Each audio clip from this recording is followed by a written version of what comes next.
E estamos ao vivo. Uma boa noite a todos. Que a paz de Jesus esteja conosco. Vamos dar início a mais uma Sexta com Palestra. A última Sexta com Palestra do ano de 2022. No mês que vem, em janeiro, como dito, já é a primeira Sexta com Palestra de 2023. Mas hoje ainda, no ano vigente, nós teremos o prazer de, dentro de alguns minutos, ouvir a fala, né? Palestra do querido Evaldo Raia, que trará o tema Bom Ânimo, trazido, né, do livro Boa Nova, ditado por Humberto de Campos, né, o patrono de nossa casa, e psicografado por Chico Xavier. Mas antes de passar a palavra para o Evaldo, a gente primeiramente agradece a presença daqueles que estão aqui conosco, fisicamente falando, espiritualmente nem se fala, né? E também a audiência daqueles que virtualmente estiverem nos acompanhando. A gente lembra, em detrimento até do virtual, que a União Espírita Humberto de Campos fica localizada na Rua das Ametistas, número 178, Rocha Miranda e Rio de Janeiro, né? Porque o virtual, o online, pode transcender toda e qualquer fronteira. Então, aqueles que virtualmente estiverem nos acompanhando, se um dia quiserem conhecer presencialmente, né, pessoalmente a nossa casa, serão muito bem-vindos. Ficamos em Rocha Miranda, Rio de Janeiro. E como preparação do ambiente, nós traremos aqui, nesse clima aí de fim de ano, né, uma mensagem, uma lição do livro Antologia Mediúnica do Natal, psicografado por Francisco Cândido Xavier. E esse livro aqui é de diversos espíritos, né? E a lição aqui que eu abri, eu ia dizer que era esmo, mas não, eu dei uma procurada numa lição hoje. Normalmente eu abro aleatoriamente, mas hoje eu procurei uma. Todas são muito bacanas, mas eu procurei uma que fosse um pouquinho mais curta, para dar mais tempo para o Evaldo, para dar tempo para o passe. E ela é muito bacana, sempre propícias, né? E a lição é a lição de número 25, que tem por título Cartão de Natal. Essa mensagem ela é de meio, né? E ela diz o seguinte: ao clarão do Natal, que em ti acorda a música da esperança, escuta a voz de alguém que te busca ao ninho da própria alma. Alguém que te acende a estrela da generosidade nos olhos e te adoça o sentimento, qual se trouxesses uma harpa de ternura escondida no peito. Sim, é Jesus, o amigo fiel que volta. Ainda que não quisesses, lembrar-lhe-ias hoje os dons inefáveis aos recordares as canções maternas que te embalaram o berço. O carinho de teu pai ao recolher-te nos braços enternecidos, a paciência dos mestres que te guiaram na escola e o amor puro de velhas afeições que te parecem distantes. Contemplas a rua, onde luminárias e cânticos lhe reverenciam a glória. Entretanto, vergaste ao peso das lágrimas que desafogam o coração. É que ele te fala no íntimo, rogando perdão para os que erram, socorro aos que sofrem, agasalho aos que tremem na vastidão da noite, consolação aos que gemem desanimados e luz para os que jazem nas trevas. Obrigado, João. Não hesites, ouve-lhe a petição e faze algo. Sorri de novo para os que te ofenderam, abençoa os que te feriram, divide o farnel com os irmãos em necessidade, entrega 1 minuto de reconforto ao doente, oferece uma fatia de bolo aos que oram, sozinhos sob ruínas e pontes abandonadas. Estende um lençol macio aos que esperam a morte, sem aconchego do lar. Cede pequenina parte de tua bolsa no auxílio às mães fatigadas, que se afligem ao pé dos filhinhos que enlanguecem de fome. Ou improvisa a felicidade de uma criança esquecida. Não importa se diga que cultivas a bondade somente hoje, quando o Natal te deslumbra. Comecemos a viver com Jesus, ainda que seja por algumas horas, de quando em quando, e aprenderemos pouco a pouco a estar com Ele em todos os instantes, tanto quanto Ele permanece conosco, tornando diariamente ao nosso convívio e sustentando-nos para sempre. Meio, novamente. Que mensagem rica, que mensagem, comparada até algumas outras, apesar de um pouco curta, profunda na sua essência, né? E aí eu ainda fico pensando a ideia dela para o título, né, de cartão de Natal. E aí não tem como não me passar pela cabeça a ideia do profissional que na sua área de atuação, para difundir, para divulgar seu trabalho, utiliza um cartão de visitas, por exemplo, né? Através daquele cartão, tem ali um número, um telefone, né? Um nome, uma função, às vezes um registro, um e-mail de contato, que é aquele link, né? Aquele primeiro contato com as pessoas para o decorrer de uma parceria, um trabalho. E a gente usa essa expressão também do cartão de visitas meio que para você dar uma pincelada no que você no que você fala, no que você trabalha, forma como você age, o teu jeito de ser. E aí, na minha interpretação, a ideia do cartão de Natal é fazer ou aproveitar desse momento que muitas das vezes nós vivemos, né? Nós sentimos, é curioso, mas de forma curiosa, me repetindo, o mês de dezembro, e mais especificamente no final de dezembro, nesse período de Natal, sim, as pessoas pensam nas guloseimas, na troca de presentes, na decoração, né? No verde, no vermelho, mas a gente, às vezes, meio que quer ser um pouco mais gentil, a gente quer ser um pouco mais educado, um pouco mais civilizado, mais fraterno, né? A gente começa a repensar aí algumas condutas, repensar algumas relações. Acho que também porque tem a relação do final de ano próximo, né? A gente tem o Natal 25, dia 31, último dia do ano, primeiro um recomeço, né? Apesar de ser uma preocupação humana, o calendário, né? Uma contagem meramente humana, a gente meio que traça ali uma ideia de final de ano, de final de ciclo, de a possibilidade de um recomeço, e a gente também começa a repensar como é que vai ser o nosso próximo ano, as promessas que a gente faz, as promessas que a gente fez que talvez não tenha cumprido ao longo dos 365 dias, mas voltando para esse momento do Natal, esse momento que o coração está um pouquinho mais quente, que a gente começa a pensar nas outras pessoas, que a gente começa a lembrar, apesar da nossa ceia, dos presentes, da roupa nova, dos festejos, a gente começa a lembrar que, na verdade, Natal não é Papai Noel. Né? Natal tem relação com o nascimento, o advento do Cristo, nosso irmão, do nosso guia, do nosso modelo. E quando a gente pensa em tudo que ele ensinou, em tudo que ele viveu, a gente entende porque Meimei teve essa intenção de trazer para a gente essa reflexão sobre como devemos nos portar.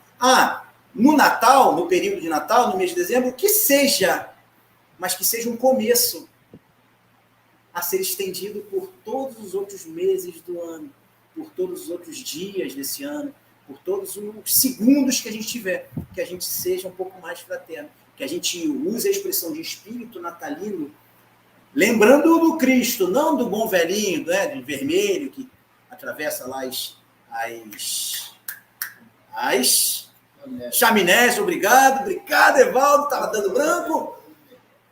Para a gente entender realmente o verdadeiro sentido, o verdadeiro significado, o que a gente pode fazer, o que a gente precisa fazer e o quanto a gente precisa trabalhar esse espírito natalino em todos os dias do ano, o quanto a gente precisa ser mais fraterno, o quanto as benesses, as aquisições, os desejos, os anseios materiais são totalmente supérfluos diante de tudo que o mestre que nasceu teoricamente, né, nessa data que a gente contabiliza, né, para ser comemorada, veio aqui ensinar. Basicamente é esse. E um aspecto do cartão de Natal, um cartão de visita, que aquilo vire uma mudança aí de rota, de trajetória, que a gente caminhe rumo ao progresso. Vamos fazer nossa prece inicial. Eu quero ouvir o Evaldo, né? E eu imagino que vocês também querem. Então vamos fechar nossos olhos e fazer a nossa prece inicial. Senhor Jesus, querido mestre do amigo, agradecemos. Agradecemos por mais esta oportunidade de nos encontrarmos novamente na União Espírita Humberto de Campos para estudar a tua doutrina, para estudar a doutrina dos Espíritos, mas que tenhamos, Senhor, o propósito, a missão, o compromisso, na verdade, de fazer da sua doutrina a nossa doutrina, Senhor. Que deixemos de ser os espíritos teóricos que sempre fomos há tantos momentos e tanto tempo em nossas existências. possamos ser homens, mulheres, mas principalmente espíritos de ação, de prática, que se preocupam um pouco, ou melhor, se preocupam menos com o que as pessoas possam dizer ou pensar e se preocupam mais em viver a própria existência, mais atrelado ou em paralelo às ideias, aos conceitos defendidos por nós como espíritas. Possamos trabalhar cada vez mais individualmente em prol da nossa reforma íntima, da nossa reforma pessoal, cientes de que, dentre as leis, existe a lei de sociedade, e precisamos sim, precisamos uns dos outros, precisamos de cada um de nós para caminharmos, para nos desenvolvermos como sociedade, como humanidade, para que possamos ser um povo, uma nação, um mundo mais fraterno. Mas o compromisso na evolução, ele é individual. Nós somos responsáveis pela nossa própria mudança. Não podemos esperar que o outro nos mude e não podemos cometer o equívoco de querer mudar o outro. Só existe um indivíduo que nós podemos moldar, adaptar, reformular, melhorar. Somos nós mesmos. Que atentemos para isso. Possamos, como preparado por Meimei na preparação de hoje, repensar alguns conceitos no que tange às festas de fim de ano, Natal, propriamente dito. Possamos rever esses conceitos, possamos ser um pouco mais fraternos, possamos olhar para o lado e perceber que existe dificuldade, que não podemos sorrir e nos sentir absolutamente felizes quando o vizinho, o irmão ao lado, sofre, padece, muitas vezes perece pelo abandono, pela falta do alimento, pela falta do sustento, pela falta de um teto.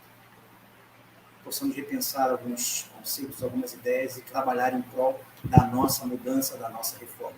E assim teremos uma sociedade melhor, um povo, um Brasil, um mundo mais fraterno.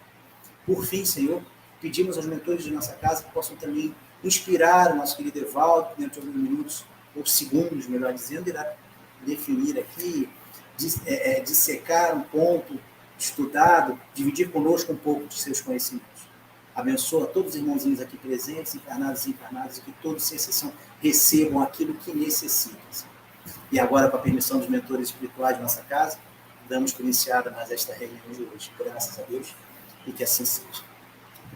Bom, é chegado o momento, venho reforçar aqui que o expositor da noite é Evaldo Raia, do Centro Espírita Casa do Caminho Chico Xavier, que fica localizado em Jacarepaguá, mais especificamente em Freguesia. Eu só não vou falar o nome da rua, porque eu vou fazer confusão. Mas ele veio nos prestigiar aqui na noite de hoje e ele falará sobre o tema Bom Ânimo, do livro Boa Nova, psicografado por Chico, né, editado por Humberto de Campos, nosso patrono. Vamos passar a palavra agora para o Evaldo, que irá aqui falar.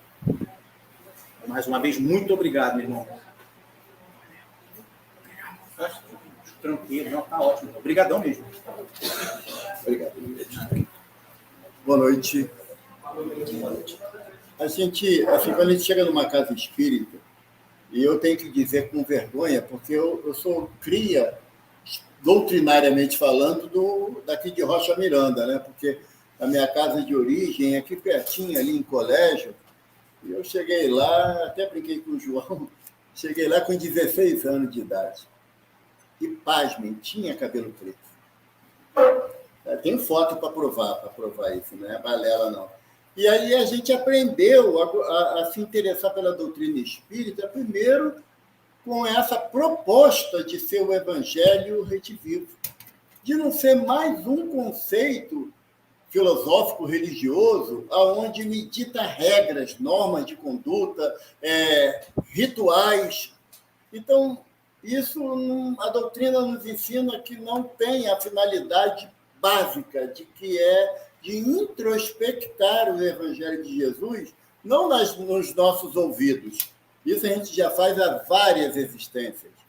Como diz o Jonathan falou, né, a minha casa, a Centro Espírita Casa do Caminho Chico Xavier, e o Chico ele tem uma frase dele que ele fala assim: vamos parar de falar de Jesus. Tem muita gente falando de Jesus. Vamos exemplificar Jesus, que é a grande proposta da doutrina espírita.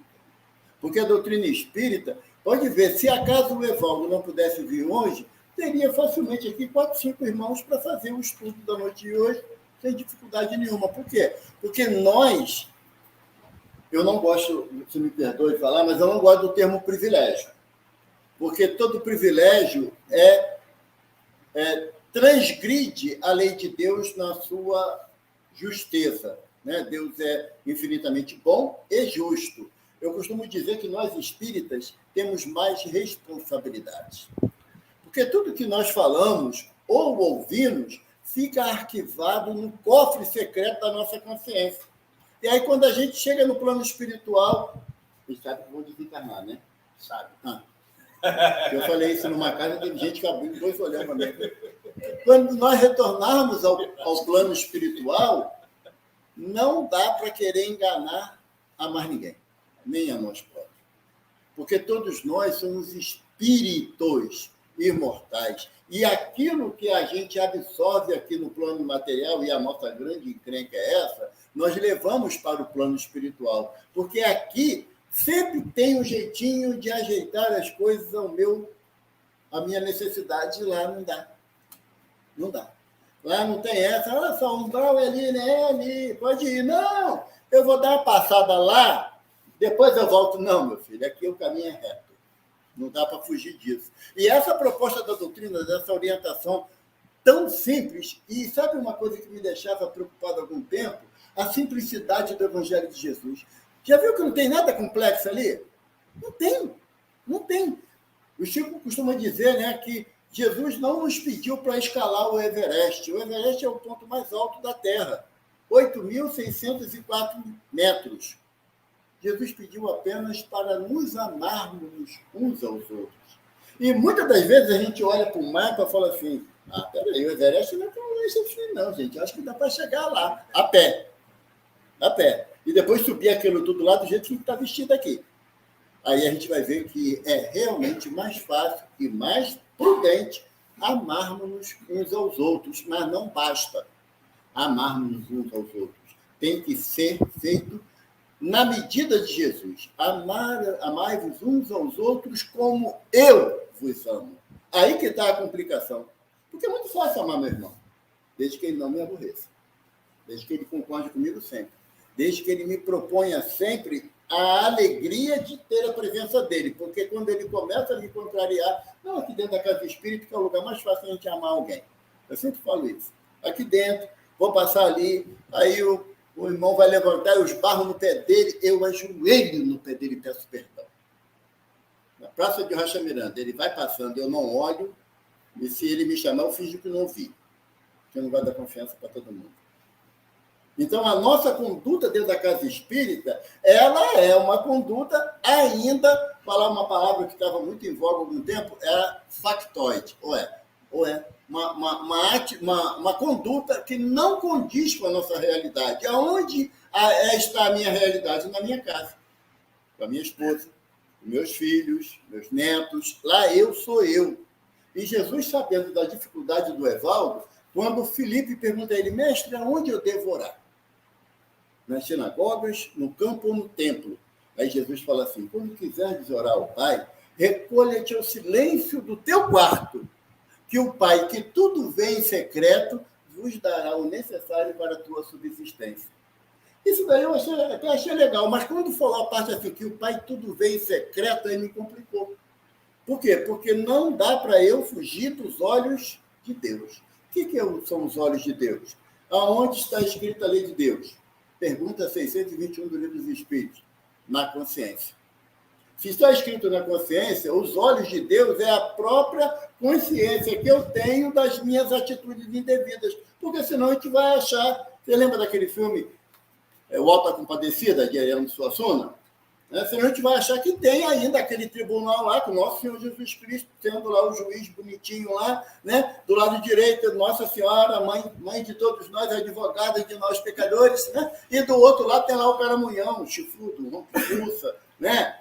O Beelzebul, o nome que era dar. Não existe. Aquilo hoje nós sabemos, pelo argumento da doutrina espírita, que não existe. Porque o meu juiz sou eu, meu advogado sou eu. E o meu promotor sou eu, porque as minhas atitudes é que vão determinar a minha conduta.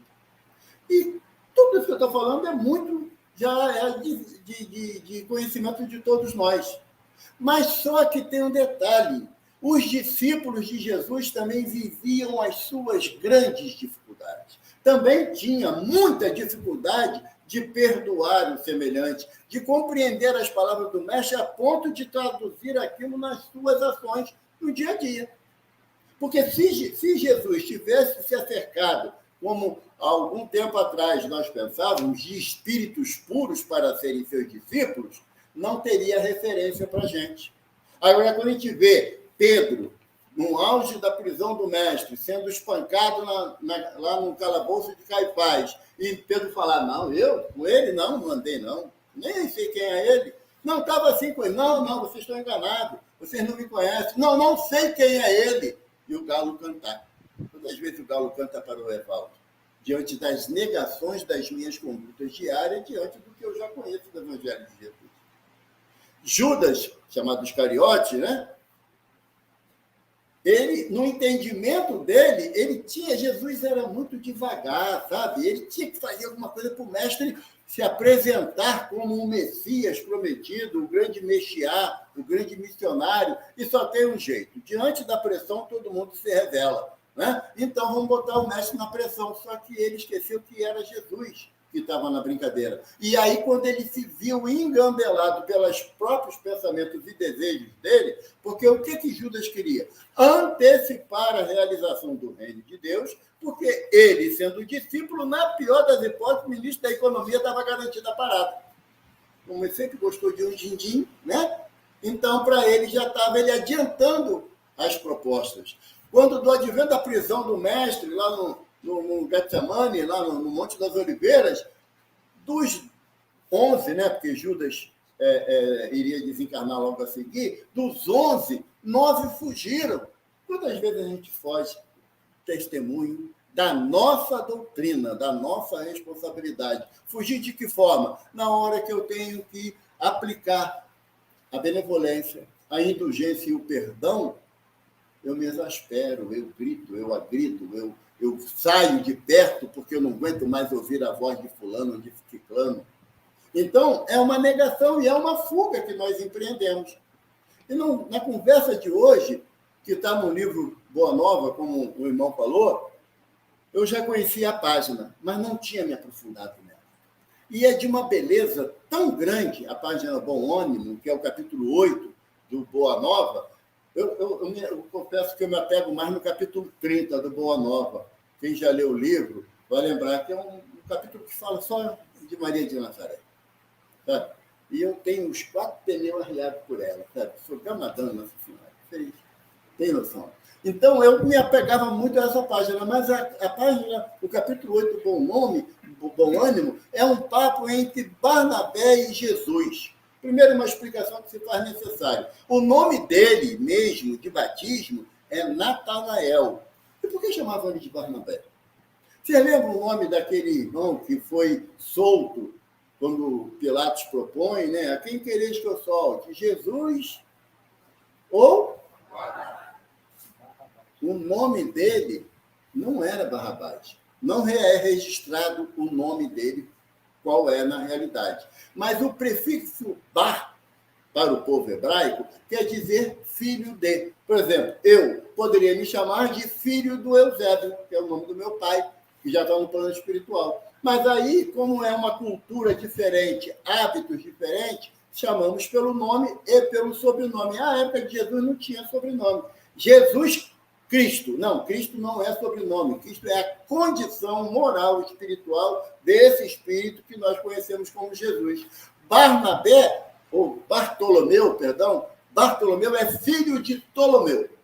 Barnabé, filho de Nabé. Barrabás, filho de Abás. Então,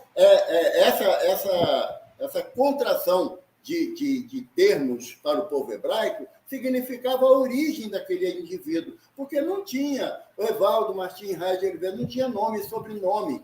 Então, o sobrenome do indivíduo ou era o nome do pai ou o nome da cidade. Maria Magdalena ou Maria Magdala, né? Jesus de Nazaré, porque era a aldeia onde ele foi criado, não a cidade onde ele nasceu. Então, essa explicação se faz necessária porque você vai olhar no Evangelho e falar Bartolomeu ou Natanael. Natanael é o nome dele. Né? E ele aparece, esse nome mesmo, no Evangelho em algumas oportunidades. Mas qual era a grande significação? Eram 12 discípulos, sem dúvida, né? Que a gente tem um conhecimento de todos. Sei que todo mundo sabe o nome de todos de cabeça. Eu não vou precisar repetir um por um.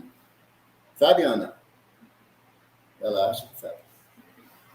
Mas tinha aqueles irmãos que, próximo à tarefa de levar o Evangelho de Jesus, e não figuravam entre os discípulos, mas não deixavam de ser seguidores do Mestre, porque discípulo era apenas uma denominação para aqueles que viviam mais a miúde, mais próximo.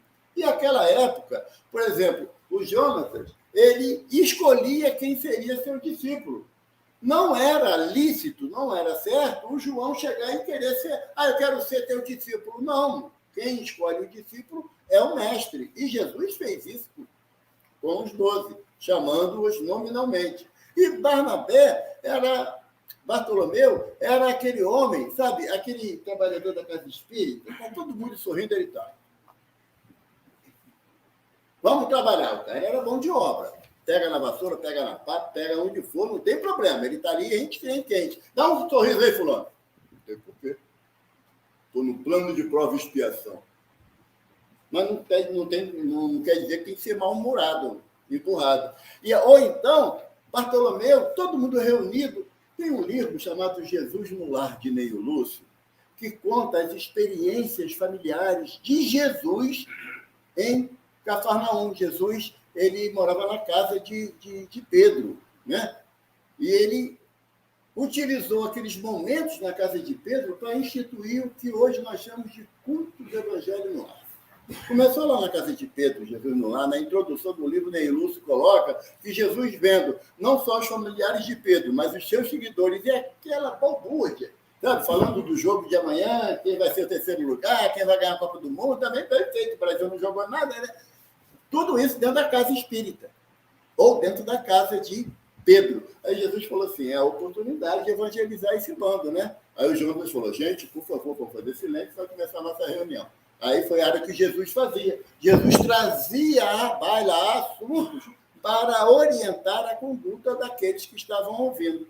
E Bartolomeu, ele quando se via nesses momentos de reunião, ele sentava num canto, não tinha muito papo, não tinha alegria íntima, mas era discípulo do Mestre. Como é que pode isso? Como é que você pode ficar triste ou depressivo dentro da casa espírita? Né? Mas é onde tem que ter isso mesmo, porque aqui é o nosso hospital. Sabe? Se aqui fosse o barzinho ali da esquina, aí você poderia... Você ser depressivo dentro do barzinho é chato, mas dentro da casa espírita é o local, é o hospital, é a escola, é a oficina da gente. Então, é onde a gente precisa mostrar a nossa naturalidade. Não ficar rindo de tudo, que nem diz o poeta, que é loucura. Quem ri de tudo é doido. Mas também não tem necessidade de ficar sorumbático. E Jesus olhava para Bartolomeu e falava assim, tá bem não, esse garoto. Vou chamar ele para uma conversa. Diz Humberto de Campos, a literatura, né, que Humberto Campos grava, ela te envolve pela forma literária que ele utiliza. Né? Eu gosto muito das obras dele. E Jesus chama Bartolomeu para bater um papo. Está vendo? Está triste assim? Filho, olha só. Você já viu, né, quem está no comando agora do Brasil, né? Já viu, né, filho? Olha só, aquele que eu queria que ganhasse, perdeu. Aquele que eu não queria que ganhasse, ganhou. Senhor, está tudo tão ruim. Você já viu como é que está lá no governo do Estado, na Prefeitura do Rio? São motivos de tristeza, Senhor. Por onde eu olho, eu vejo problema, sofrimento, dor, desamparo. Não dá. Como é que eu vou pregar a boa nova diante desse terreno tão áspero que é a vida humana? O que parecia incoerência, você estar diante da luz e mesmo assim ficar em trevas, que era o caso de Bartolomeu, Jesus olha para ele e fala assim, Bartolomeu, a tarefa da boa nova é nos trazer a alegria da sua aplicação. A tarefa da doutrina espírita, apesar de reconhecer as dificuldades que eu preciso enfrentar para a minha maturidade, é eu manter a serenidade de que eu tenho quem olhe por mim, que é Deus. Porque quando você pergunta, a coisa mais triste, quando você pergunta a um espírita, e aí, fulano, como é que está indo? Sabe? Completamente indefinida a resposta da pessoa. Eu costumo completar sempre, quando alguém fala, estou indo, eu falei, então vá para Jesus, que é o melhor caminho. Porque muitas das vezes a pessoa não sabe nem para que lado vai. Ou então está querendo fazer igual aquele cantor que é deixa a vida me levar. Só que a vida nos levará para locais de sofrimento, de angústia, de desilusão, de desamparo. Porque a vida, por si só, não tem nada de bom para me oferecer. Nosso irmão falou que Jesus é nosso guia e modelo. Por que ele é nosso guia e modelo? Porque o guia, você imagina, você chega numa cidade no interior do Brasil, fronteira com a região amazônica, e você fala assim, eu quero entrar na floresta, mas eu preciso de alguém que me ajude, que conheça o lugar. Aí chama o fulano ali, aí, João, vem cá, vai levar ele. Aí tu pergunta, João, tu conhece a floresta amazônica? Nunca entrei aí. Qual bicho que tem, sei lá? Mas qual a melhor trilha que a gente vai seguir? Eu não sei, qualquer uma. Tu vai entrar na floresta com um cara desse? Sinceramente. Vai? Não, porque vão ser dois perdidos. Eu e você, né, João? Vão ficar nós dois perdidos. Agora, se o João falar assim, olha só, essa trilha aqui é a melhor, porque eu já transitei por ela várias vezes. Então, eu sei que vai dar numa cachoeira, num lugar muito bonito, muito tranquilo, distante da trilha das onças, dos animais de grande porte. Então, eu vou acompanhar o João, porque ele demonstrou para mim que ele tem conhecimento do caminho. Jesus é o nosso guia, porque ele é um espírito que passou por todo o processo de progresso moral que nós lutamos para passar. E Emmanuel fala para a gente, no Caminho da Luz, que os sistemas solares que Jesus fez a sua evolução não existem mais. Os sistemas solares. Emmanuel não diz quantos são. Ele só diz no plural. E nós sabemos hoje que a ciência fala para a gente que um sistema solar dura em média de 10 a 12 bilhões de anos. Então, se são os sistemas solares, eu costumo falar, né, que eu faço uma conta para o Evaldo de 5 sistemas solares que Jesus tinha passado de princípio inteligente, lá que habita o mineral, como diz, né, Lavoisier, como diz Leon Denis, o homem dorme no mineral, se agita no vegetal, sonha no animal e desperta no nominal. Leon Denis fala isso para a gente, se não me engano, é no invisível, não tenho certeza, mas lê a obra de Leon Denis toda, que vale a pena, e vocês vão encontrar isso. Se nós sabemos que tem esse processo todo de evolução do princípio espiritual que animava as moléculas do mineral até a condição de Cristo, Jesus, o Evaldo arbitrou 5 sistemas solares. Então, botar em torno de 10 bilhões de anos, Jesus fez a sua trajetória em apenas, rapidamente, 50 bilhões de anos. Tá bom para a gente. Falta pouco. Por quê? Porque André Luiz fala para a gente em Evolução em Dois Mundos que o princípio espiritual que habita lá na pedra, não é que a gente fala que o princípio espiritual habita na pedra, né?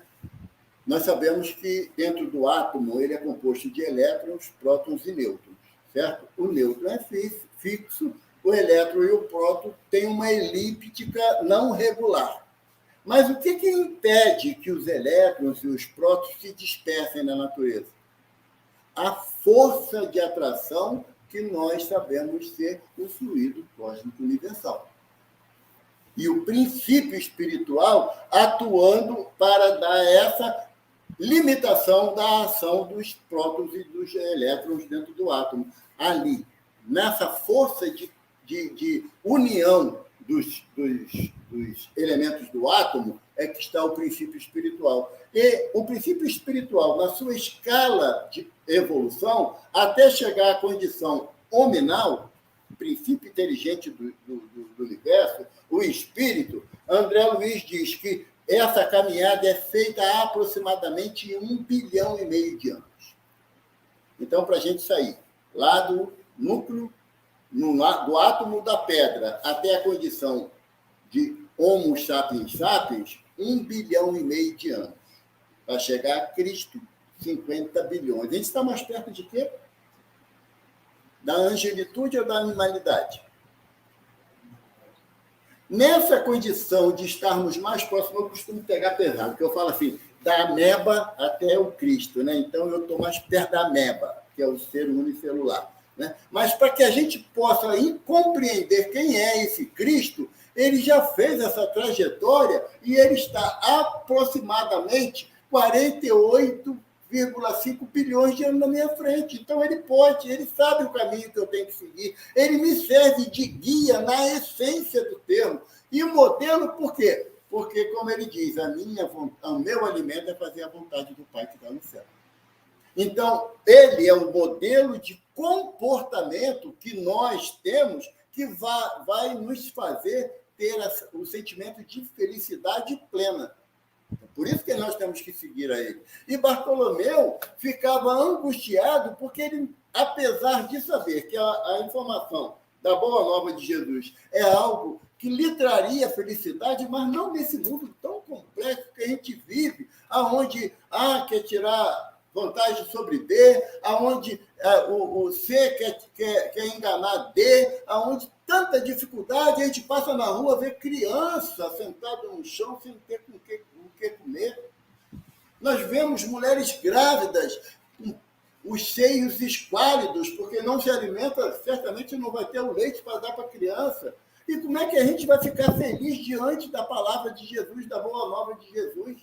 E ele fala para Bartolomeu, não é incompatível você falar da Boa Nova, que evangelho quer dizer uma boa notícia, né? Uma boa nova. Você falar do evangelho se você é triste, por dentro e por fora.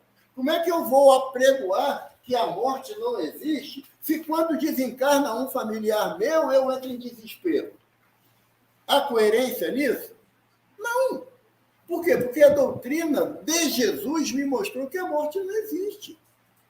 Se a morte existisse, ou como diz Paulo de Tarso aos Romanos, se Jesus não se materializasse após o fenômeno da morte, a sua doutrina seria vã.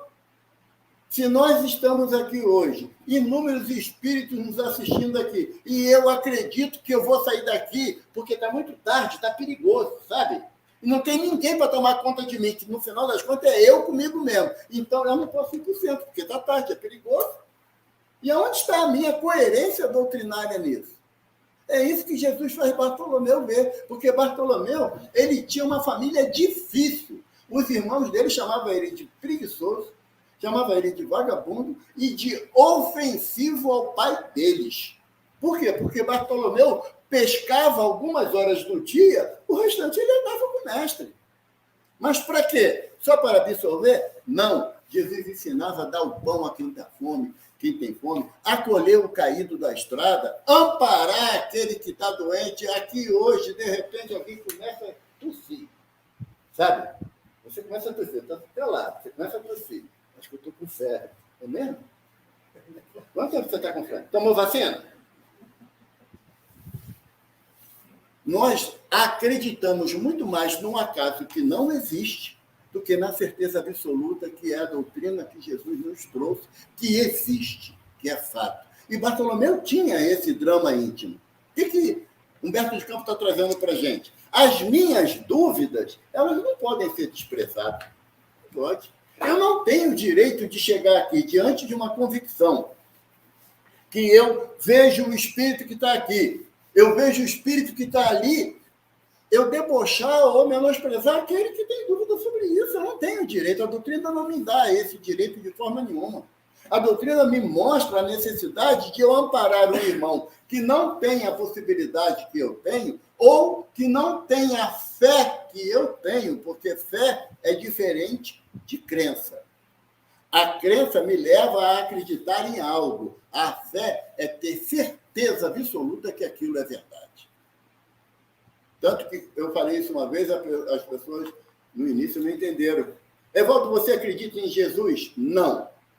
Em Deus? Não. Nos espíritos? Não. Você acredita que os espíritos podem se comunicar com a gente? Não. Não acredito. Eu tenho certeza absoluta. Eu tenho certeza que se os espíritos quiserem se manifestar agora aqui, se materializar, eles podem. Se for útil, pode. Mas tem que ter o princípio da utilidade. E Bartolomeu falava para Jesus que o que acontecia na sociedade da época desestimulava ele a crer na aplicação do evangelho na vida das pessoas. E Bartolomeu fala assim: Senhor, quando tu anunciaste que teu reino não era desse mundo, me deu uma alegria. Por quê? Porque nesse mundo não dá para ter reino de Deus. Aí Jesus fala assim: Bartolomeu, ainda não entendeste que o reino se aplica à condição de cada um no seu íntimo? Não no local estabelecido, senão a gente vai voltar para a história do céu e inferno.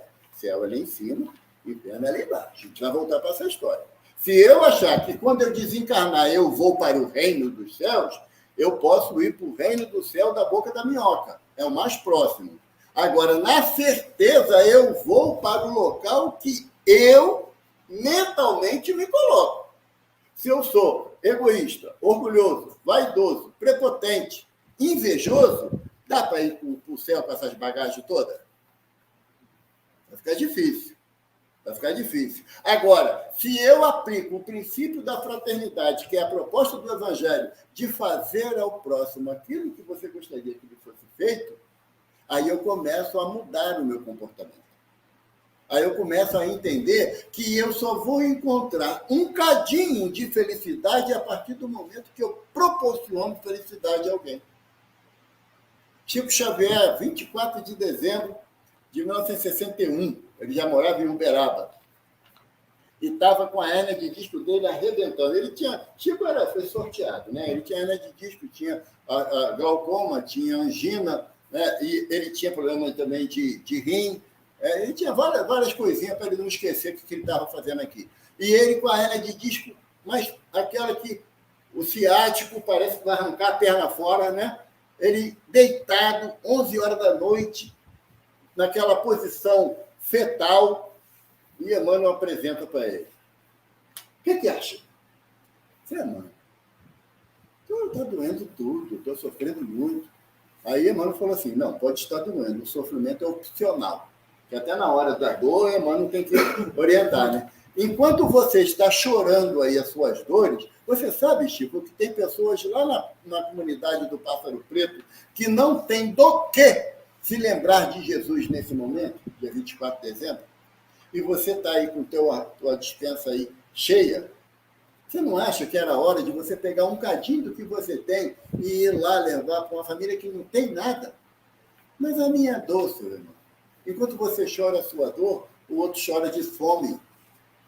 O outro chora do vazio que ele tem, que não dá a ele motivo de alegria. E como o Chico não era doido de contrariar Emmanuel, ele levantou lá meio tortinho, puxando da perna, fez lá o que chamava antigamente farnel, né, que era uma sacolinha com os mantimentos, foi lá para a comunidade do Pássaro Preto, e ele lá esqueceu da dor, porque ele, quando chegou lá, com as coisinhas que ele levou, era tamanha a alegria das pessoas, que ele não teve tempo sequer de pensar nas suas dores. E desde esse dia, ele decidiu que as dores dele só serviam para impedir que ele fizesse o bem. E a gente, quando está com dor de cabeça, vai no centro hoje, não, estou com dor de cabeça, menino, desde manhã. Tá bom, tá desde manhã, já está de noite, você não procurou um remédio, um médico, não procurou nada, então você está curtindo a sua dor de cabeça, né? Agora, que tal você ir no centro espírita com dor de cabeça, com dor de joelho, dor de pé? Porque Paulo de Tarso fala mesmo que com as mãos sangrando e os joelhos desconjuntados, levanta e serve. É o que Paulo de Tarso nos diz. Então, quando Jesus fala para Bartolomeu que as dificuldades dele não era justificativa para que ele não trabalhasse em prol do semelhante, e que Jesus começou a mostrar para ele vários ângulos da aplicação da Boa Nova na nossa vida íntima. Da nossa vida íntima. Eu costumo dizer, hoje eu não trouxe minha esposa não, mas ela às vezes não vai comigo, né? Porque eu aprendi a falar a verdade para minha esposa, porque ela senta ali na primeira fileira. Né? Aí eu começo a falar do evangelho, ela ficava só assim, primeiro de lado. E o pezinho batendo no chão, né? Tipo assim, chegar em casa, a gente vai conversar. Tá? Aí eu aprendi que eu tenho que falar aquilo que eu me proponho a fazer, não que eu consiga ainda, mas eu pelo menos tenho que me esforçar em fazer. Porque Emmanuel fala que a doutrina não precisa mais de oratória, a doutrina precisa de escutatória. É aquele que ouve a orientação e aplica na sua vida. Porque falar do evangelho é a coisa mais fácil do mundo. Todos nós que estamos aqui teríamos possibilidade de fazer. Todos nós. Agora, a nossa dificuldade é a aplicação do evangelho. Isso é que é doloroso para a gente. Aí, Jesus fala assim para Bartolomeu: se eu não acreditasse na possibilidade de mudança do homem, Jesus falando para Bartolomeu, se eu não acreditasse, se eu não tivesse a certeza de que é possível o homem mudar a sua conduta, ele fala assim: achas que eu teria vindo a este mundo sem essa certeza confortadora? Jesus confia em cada um de nós, sabe? Jesus não olha para a gente e fala assim: não, aquele ali já era. É que nem a gente fala, né? A pessoa vem aqui na casa apresentando uma dificuldade, aí é oferecido o passe, mas antes do passe, se a pessoa tiver fome, dá um pãozinho de manteiga, que ajuda bastante a ouvir a orientação, né? Aí vai embora. Passa 6 meses e volta ele. A gente, aqui, lembra dele? Voltou. Aí tu dá o café com pão, dá o passe, ele vai embora. Volta 6 meses depois, mas de novo, irmão, tu só vem aqui para pedir? Quem somos nós nessa história? Quantas vezes a gente já fez isso dentro do Evangelho de Jesus em várias existências? Eu não sei vocês, mas a minha conta é complicada nesse aspecto. Então, Jesus, ele acredita, ele tem confiança, tem fé absoluta que o Evaldo vai ser um anjo. Ele sabe disso. É minha destinação. Os espíritos, Kardec pergunta aos espíritos: existe determinismo ou destino? E os benfeitores falam: em relação ao aspecto material, o determinismo só existe no nascer e no morrer. Claro, uma vez que você nasceu, só sai daqui desencarnado. Não dá para virar purpurina, né, virar semente, não dá. Tem que desencarnar. Em relação à vida moral ou à vida espiritual, o determinismo é ser feliz. Que Deus nos criou para sermos felizes. Mas não na felicidade que nós almejamos aqui. Conta bancária recheada, um carro do ano, geladeira cheia e já com 4 passagens aéreas para passear pelo mundo uma vez durante o ano. Essa aí é a felicidade que a gente almeja, mas para o espírito, a felicidade se traduz em consciência tranquila. Eu não sei o que é esse tal de consciência tranquila. Eu sou louco para chegar lá e ver como é que vai ser a minha relação com a consciência tranquila. Por quê? Porque é a chamada paz de consciência. Então, Jesus fala que tem certeza absoluta que todos os seus exemplos e ensinamentos seriam absorvidos por cada um de nós, cada um a seu tempo.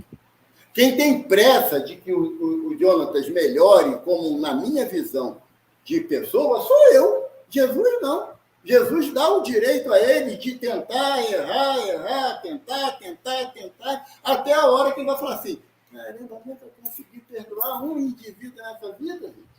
Olha que maravilha. Tem uma história que o Humberto de Campos conta, se eu não me engano, no livro Reportagem do Além Túmulo, não tenho certeza não. Mas ele conta o seguinte: que havia nas furnas abissais um espírito de tamanha inferioridade moral que ele estava numa situação de completo isolamento, tamanho o desejo dele da prática do mal. E, de repente, surge ao seu lado um mentor.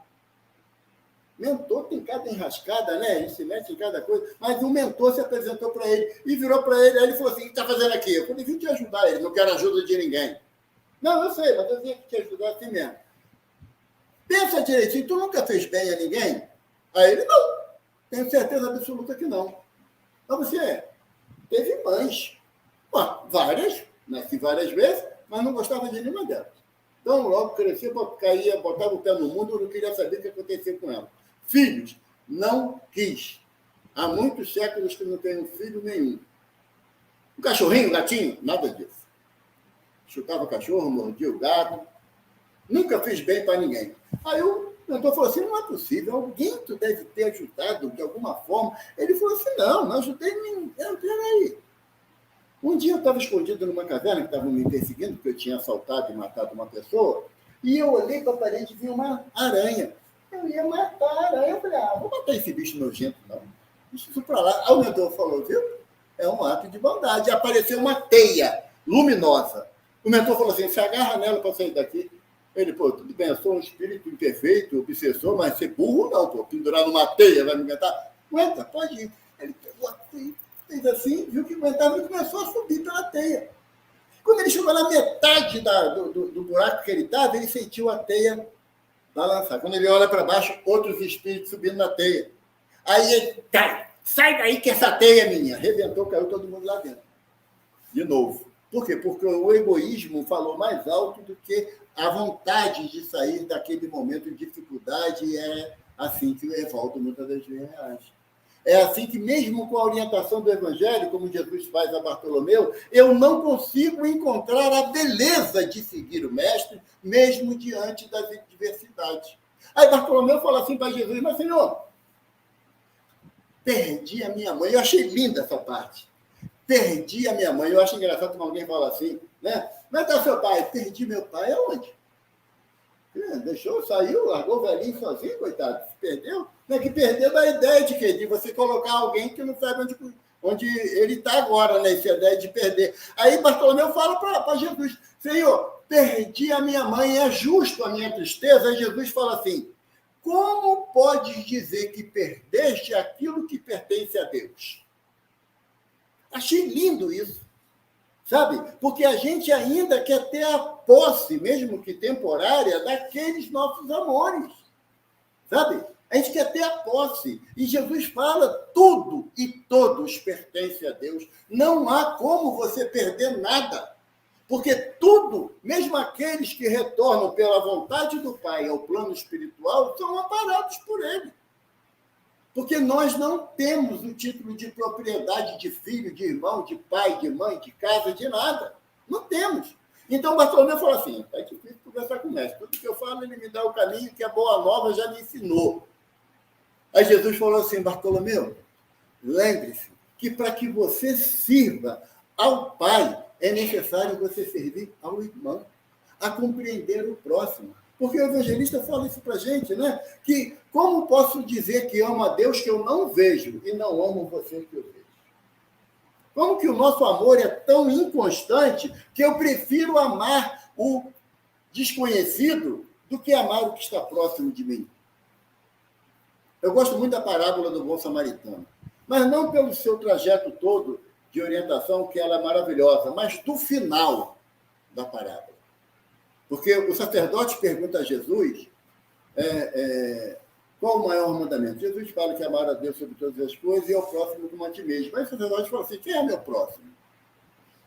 E Jesus, a forma didática dele de ensinar era te propor um raciocínio, não dar uma resposta simples, né? E Jesus conta a parábola do bom samaritano. Aí, no final da parábola, Jesus pergunta assim ao sacerdote, quem se fez próximo do homem caído?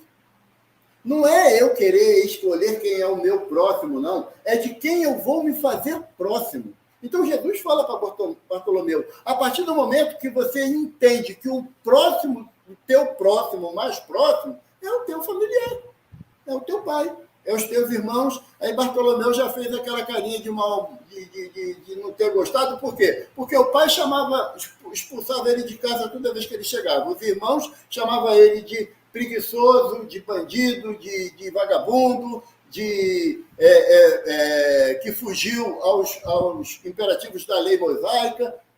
Aí ele falou, poxa, se o meu próximo é aquele que está mais próximo de mim, que são os meus familiares, eu tenho que mudar. E Bartolomeu, ele era da cidade de Caná, na Galileia, mas morava em Dalmanuta, que era o lado oposto do lago de Genezaré. Dava, assim, umas 4 horas de caminhada, sabe? E eu falei assim, pô, já que eu ia pagar até Rocha Miranda, vai dar quase 1 hora de carro, né, cara? Não, mas já disse que vou, agora eu tenho que ir, né? Vou ligar para o João para dizer que não vou em cima da bucha, é maldade, né? De carro, a gente alega que é longe, que o trânsito é difícil. Naquela época ia a pé, 4 horas de caminhada, à noite. Tu sabe que Bartolomeu não ficou com medo de ser assaltado? Ficou não. Ele foi na boa. E ele começou a olhar para o alto, viu as estrelas mais bonitas que já eram. Até o lago de Genezaré, as águas conseguiam espelhar a beleza da noite, que ele nunca tinha parado para analisar. Porque ele começou a entender que a necessidade de ter bom ânimo é a aplicação do Evangelho na nossa vida, não na vida do outro. Vou te ensinar. Só hoje. Tá? Jesus manda perdoar 70 vezes 7. Você perdoa, Evaldo? Estou tentando. Mas você tem a obrigação de fazer. Já sabe, né? Sabe? Nós estamos com esse hábito, e eu posso falar, eu não falo dos nossos irmãos católicos nem protestantes, porque eu não vivo lá, eu vivo dentro da casa espírita. Então, tem que falar da nossa necessidade. E nós estamos habituados a exigir do outro sem dar contrapartida. Eu exijo que todos compreendam a minha dificuldade, mas não tenho a mínima paciência com a dificuldade de ninguém. Se chega aqui um irmão a primeira vez na casa, certamente não faltarão abraços para ele de boa-vinda. Mas e aquele que vem todo dia? Que às vezes a gente não olha nem para a cara dele. Fulano chegou e vai para o caminho contrário. Será que ele também não precisa de um abraço? De um aconchego? De uma receptividade? Afinal de contas, aqui na casa somos o próximo um do outro. Um benfeitor falou uma vez para a gente na nossa casa que... Eu não vou muito com a cara do João, não. João é um garoto meio besta. Mas sabe o que o benfeitor falou? Sirva a ele. Ajude mais a ele do que você ajuda a todo mundo, porque se você tem alguma dificuldade com ele, a sua responsabilidade nessa existência é angariar a amizade dele. E é isso que eu faço? Não. Então, quando Bartolomeu saiu desse encontro com Jesus, Jesus mostrou para ele a beleza que a Boa Nova faz no nosso íntimo. No nosso íntimo. Sabe aquele dia que a gente sai da casa, depois de uma reunião pública, ou reunião mediúnica, ou reunião de estudos, e a gente sai leve da casa, mas não chega até o portão. Quando chega no portão, a gente já está com aborrecimento. Aí, chega em casa, tem que fazer isso, tem que fazer aquilo, tem que ouvir isso. Vai falar de novo daquele assunto. Sabe? A gente deixa todas as nossas alegrias aqui dentro, e Jesus propõe que eu tenho que levar as minhas alegrias para a vida. Para a vida de relação, para o meu emprego. Meu chefe é um horror, mas por isso que você está lá, para aprender a amar o que é ruim. Mas meu subordinado não quer nada, então você faz junto com ele para ensinar como é que ele tem que fazer. A proposta da doutrina não é transformar a gente em santo, é transformar a gente em gente. À luz do Evangelho de Jesus. Sabe? E eu começo a querer ditar norma para o outro. E você, não? Eu sou igual aquele ditado que faz o que eu mando, mas não faz o que eu faço. Você aplica isso ao Evangelho de Jesus? Jesus estava no templo, no pátio dos gentios, e tinha um sacerdote que saiu das obrigações dele lá do dia, todo paramentado, bonitão. É igual o Jonathan quando vem para cá. Vem todo bonitão, cheiroso. Aí o Jesus olhou e falou assim, está vendo o sacerdote? Fazei tudo o que ele vos orientar, mas não do modo que ele faz. Porque a gente está habituado a dar orientação, a dar norma, a dar regra. Rapaz, olha, acabou, né? Tem? Obrigado. Você não falou 10, né? Não, falta ainda. Eu falei, não sei que eu falar até segunda-feira. Não, mas eu estou controlando. Então tá bom, obrigado. 10 está dentro de 15. Tá. Tá. Ainda falta alguma coisa, né? Tá. Daqui a 5 minutos eu aviso. Então tá bom. Sabe, a proposta do Evangelho é a aplicação dos ensinamentos que a gente tem nas obras na nossa vida, não é na vida do outro. Quando o Chico Xavier chegou ao 100º livro psicografado, quem sabe da história, Emmanuel propôs a ele, de início, 30 livros. Né? Ele já estava no 100º livro. Aí eles falaram assim, seu Emmanuel, e agora, acabou? Aí Emmanuel falou assim, não, Chico, agora você vai ter que formar leitores. Aí o Chico falou, seu Emmanuel, eu vou ter que dar aula, quem é analfabeto, eu vou ensinar a ler, escrever. Emmanuel falou assim, não, Chico, você vai exemplificar o que você já escreveu até hoje para que as pessoas vejam nas suas ações aquilo que está escrito. Porque, Chico, muitas das vezes você vai ser o único evangelho que alguém vai ler. Já paramos para pensar nisso? Já paramos? A gente sai daí, né? Livro dos Espíritos embaixo do braço, ou Evangelho segundo o Espiritismo embaixo do braço. Tá? E chega na rua, a nossa conduta é diferente daquilo que está proposto ali. Gente, sinto muito, eu estou falando isso para vocês, mas eu estou ouvindo primeiro que minha orelha é bem grande. Tá? Eu estou só dividindo com vocês aquilo que a doutrina me propõe. Então, a minha conduta não pode ser a conduta X em tal lugar e Y em tal lugar.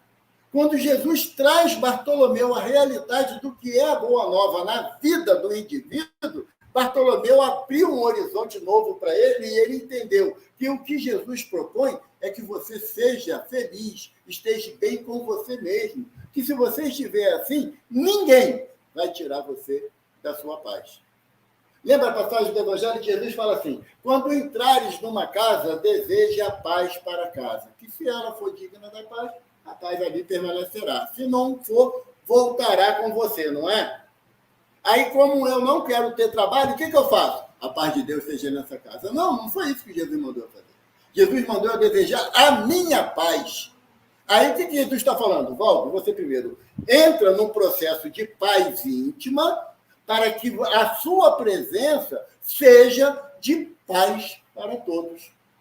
Que quando alguém começar a se exasperar e ver que você está em paz, a tua paz chegará até ele. O que Jesus nos propõe nessa página do Bom Ânimo? Que nós tenhamos, apesar das dificuldades, a certeza que nós não estamos desamparados. Ou aquela frase que muitas vezes dizemos, né? Diante de uma dificuldade, uma dor, uma separação, por que, meu Deus, que eu estou passando isso? Aí deveria perguntar, para que, Senhor, estás me provando? Porque a nossa existência no plano Terra não é uma existência de expiação. Pergunta 132 do Livro dos Espíritos. Qual a finalidade da encarnação? Prova ou missão? Diante da recusa da prova, o homem a transforma numa expiação. Você está lá no colégio, né? A gente já passou essa fase há muito tempo, né? Está lá no colégio. Aí tem as aulas, você falta. Quando chega no dia da prova, tira 0, não é? Aí chega no final do ano, repete. Tem que começar tudo de novo. A culpa é do professor? É da escola? Mas o que é mais fácil eu fazer? Culpar o professor e a escola. E só que na doutrina espírita eu não posso culpar ninguém. Sabe? Porque eu não tenho como dar a tarefa de alguém me fazer feliz. Nem quando eu namorava minha esposa. Ela me faz feliz. Não. Porque a felicidade é um sentimento íntimo que só você pode se proporcionar. Embora tenha uma página, se eu não me engano é Boa Nova mesmo, que ele fala assim, o assaltante, quando ele subtrai do outro aquilo que ele deseja, ele tem felicidade. Efêmera, mas tem. Quando você conquista uma vaga de um emprego, mesmo que outros 5 não tiveram a mesma oportunidade, você fica feliz. Não é essa a felicidade que o Evangelho propõe para a gente. É a felicidade de que você se esforçou para conquistar algo, não conquistou, mas não lhe tira o desejo de continuar tentando, se esforçando. Nós todos estamos dentro do Evangelho de Jesus, através da doutrina espírita, para que a gente tenha bom ânimo. Mesmo nas dificuldades mais atrozes. Mas tenha bom ânimo. Sabe por quê? Porque eu tenho quem vela por mim. Eu tenho um Deus que me ama. Agora sim, agora ficou bonito. Ó. Vou mostrar para o YouTube também. Sabe? Eu tenho quem me ama, quem me ame. Eu tenho quem se interessa por mim. Sabe? Jesus falou assim, eu não vos deixarei órfãos. Eu estarei convosco até o fim dos tempos, enviarei, rogarei ao Pai e enviarei o outro Consolador. Então, por que eu não vou ter bom ânimo estando dentro de uma doutrina que me traz para a minha realidade de espírito? Não é a realidade do corpo físico, que é efêmero, é a realidade do espírito, que mesmo que encarquilhado pelo tempo eu desencarne, mas eu não morro. A vida é eterna. Sabe? Nós somos seres imortais que passamos períodos no campo físico, mas não é nem o início nem o fim da nossa jornada. Está doendo? Eu concordo. Tem certas dificuldades que a gente passa na vida que a lágrima sai com uma naturalidade muito grande. Mas eu sei que Jesus está lá me esperando, porque ele falou: vinde a mim todos vós que estáis cansados e sobrecarregados, que eu vos... Não vai carregar ninguém no colo, não. Sabe? Jesus não vai botar ninguém na carcunda e deixa comigo que eu carrego vocês. Não. Ele nos aliviará para que a gente aprume, respira fundo e siga em frente. Para encerrar, eu posso ler uma poesia aqui? Eu juro que eu vou encerrar. Está no horário? Esse menino é bom, né? Esse menino é bom. Como você leu a Antologia Mediúnica do Natal, eu vou ler uma poesia de Maria Dolores, tá? Que é um espírito que eu tenho muito carinho pela sensibilidade que ela transmite na sua poesia. O título dessa poesia é A Ponte de Luz. Está lá no livro A Vida Conta. Terminara Jesus a prédica no monte. Nisso o apóstolo Pedro aproxima-se e diz-lhe: Senhor, existe alguma ponte que nos conduza ao alto, ao céu que brilha muito acima? Conforme eu vi de tua própria voz, sei que o reino do amor está dentro de nós, mas deve haver no além o país da beleza mais sublime que o sol em fulgor e grandeza. Onde essa ligação, Senhor, esse divino acesso? Jesus silenciou, como entrando em recesso, e da palavra de luz que lhe fluía a jorro, circunvagou o olhar pelas pedras do morro e, depois de cumprida a reflexão, falou ao companheiro: Ouve, Simão, em verdade essa ponte que imaginas existe para a vida soberana, mas temos que atingi-la por estrada que não é bem a antiga estrada humana. Como será, Senhor, este caminho? Tornou Simão a perguntar. E Jesus respondeu sem hesitar. Coração que a escolha, às vezes vai sozinho, e quase que não tem, senão renúncia e dor, solidão e amargura. E conquanto pratica e viva a lei do bem, sofre o assédio do mal que o vergaste procura, reduzi-lo à penúria e ao desfalecimento. Quem busca nesta vida transitória essa ponte de luz para a eterna vitória, conhecerá de perto o sofrimento e há de saber amar os próprios inimigos. Não contará percalços nem perigos para servir aos semelhantes. Viverá para o bem a todos os instantes, e mesmo quando o mal pareça o vencedor, confiando-se a Deus, doará mais amor. E ainda que a morte, Pedro, se lhe imponha, na injustiça, ferindo-lhe a vergonha, aceitarás pedradas, desculparás injúrias e humilhação, se deseja elevar o coração à ponte para o reino do porvir. Alguns dias depois, o Cristo relegado, entregue à própria sorte, encontrava na cruz o impacto da morte. Silencioso, sozinho, desprezado, terminada que foi a gritaria da multidão feroz naquele dia, ante o céu anunciando aguaceiro violento, Pedro foi ao Calvário, aflito e atento, envergando disfarce. Queria ver o mestre. Aproximou-se para sentir-lhe um extremo desconforto. Simão chorou ao ver o amigo morto. E ao fitá-lo magoado, longamente, ele ouviu de repente uma voz a falar-lhe das alturas. Pedro, segue, não temas, crê somente. Recorda os pensamentos teus e meus. Esta cruz que me arrasa e me flagela é a ponte que sonhavas, alta e bela, para o reino de Deus.